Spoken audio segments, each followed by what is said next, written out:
So here we have the Ford Fiesta EcoBoost ST line on a 67 plate. It's the new shape Fiesta, as you can see. We're going to work our way around the outside of the car first of all, and then we'll hop in and run through some controls on the inside. But from the outside, you can see it's a 3-door car with alloy wheels. Let's start off inside the boot and then work our way around the rest of the car from there. So as we approach the boot, you'll see we've got a 60/40 split folding rear seat and plenty of boot space as well. Okay, so we're just going to work our way back round to the front of the car and then we'll hop in and run through some controls on the inside. Now that we've done a full circle of the car, you can see it's in excellent condition the whole way round. Just briefly before we climb in, I think it's where we're seeing the interior from this exterior point of view. There's plenty to run through on the dashboard, so let's hop in and we'll do that now. Okay, so now that we're inside the car, we're going to start with the dials. On the left-hand side, we have the rev counter, and on the right-hand side, the speedometer. At the bottom in the middle, we've got the fuel gauge and coolant temperature gauges, and above that, a digital readout for the speedometer. You can change information that's displayed there by pressing a button on the steering wheel for various different menus, from trip computers to vehicle settings, your phone, audio, satellite navigation, driver assist, and then back round to the beginning again. And to do that, I was using these buttons just here. Over that side, we've also got stereo controls and phone controls, including voice activation for the phone.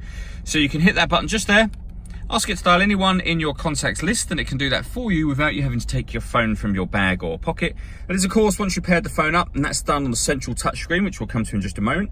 On the left-hand side, we've got further stereo controls, as well as cruise control and speed limiter. So over in the center here is where you would pair your phone by hitting that button there. Search for your vehicle on your device and select it once it is found. And then just following those instructions on screen. If we go back to the home screen, you'll see this car's got satellite navigation. There's a full video showing exactly how this works on both our website and on our Facebook page. When it comes to music in this car, you've got plenty of ways you can listen to that. So we have AM, FM and DAB radio. You can stream music wirelessly via Bluetooth audio, and you can also plug in devices into either of the 2 USB inputs that this car has got.